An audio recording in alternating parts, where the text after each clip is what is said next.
Jimmy Oakes in Gary Dunn's S14, 1JZ powered, 600 horsepower sequential.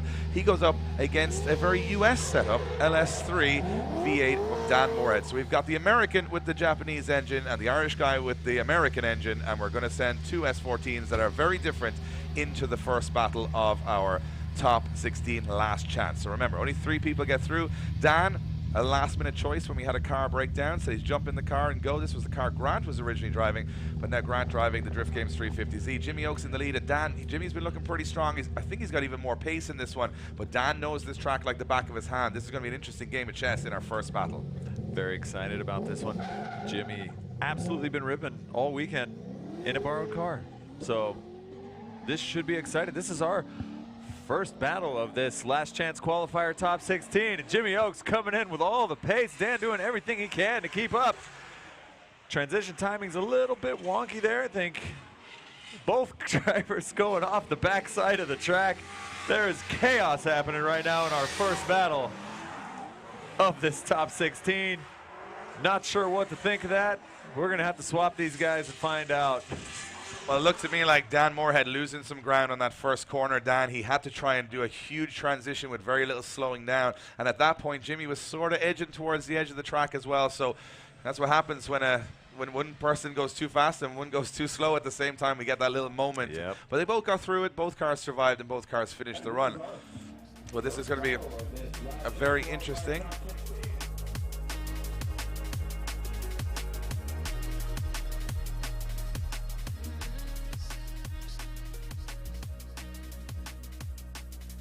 Well, sorry about that. People in attendance hearing us double up. I mean, we're pretty good to listen to, but listening to us twice at the same time is a little bit more. Don't need to do it. We don't need to do it. So, first run, it looked to me like Jimmy did a really good run, except for that just little drop on the outside of the outer zone 4.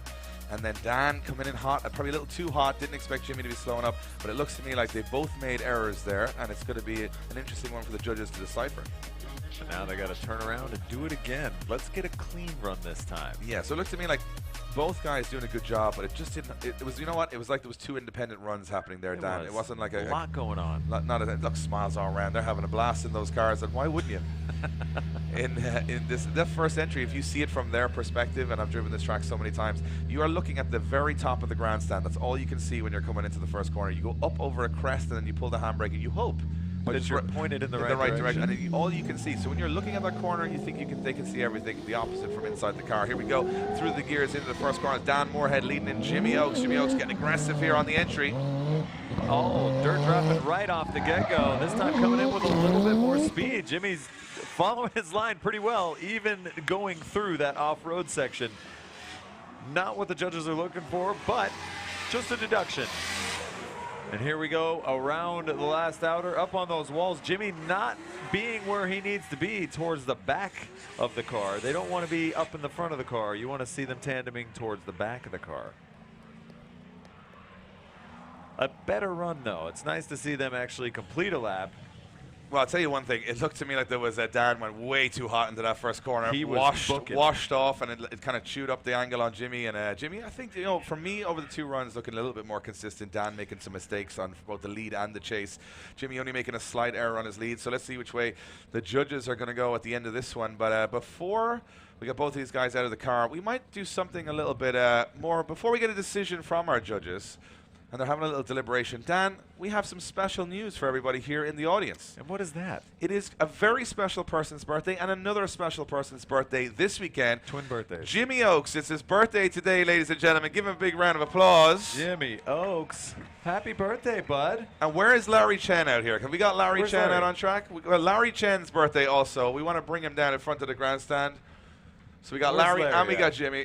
Well, Larry's probably just teaching some people some car. Dan, do you think you want to lead us in a little happy birthday Guys, to Jimmy Oakes? I'd love to. Everybody in this place, Mondello, let's sing these 2 very special people happy birthday. On the count of 3, you guys ready? 1, 2, 3. Happy birthday to you. Happy birthday to you. Happy birthday, dear Jimmy and Larry. Happy birthday to you. Round of applause, everybody. And now we'll see if it's a happy birthday or not, because there's still a judging decision to be had here. This could, so we'll see which way it goes. We are going to go over to our judges. We're going to go to our Kieran Hines. You're going to give us the name of the winner, or if it's a one more time. Who have the judges gone with? Jimmy Oakes. And Jimmy Oakes gets the win.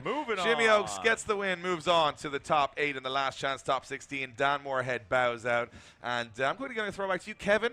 Give us a little chat on that one. Some big errors from some S14s, but we got through it in the end. Yeah, definitely some big errors from both drivers there, but overall Jimmy definitely Dan making the more severe errors, both on his lead and his chase. Unfortunately, Dan didn't give a very good lead line for Jimmy to chase, but he still attacked the whole way throughout. And then on the first run in, you could see that both drivers made independent mistakes in the second corner. So overall, Jimmy the cleaner driver and taking the win. Thanks, Kev. We'll be checking in with Chelsea, Kevin, and Kieran throughout the competition, getting their opinions. And that's what we want to hear. The people need to know directly from the judges' mouths. And if you want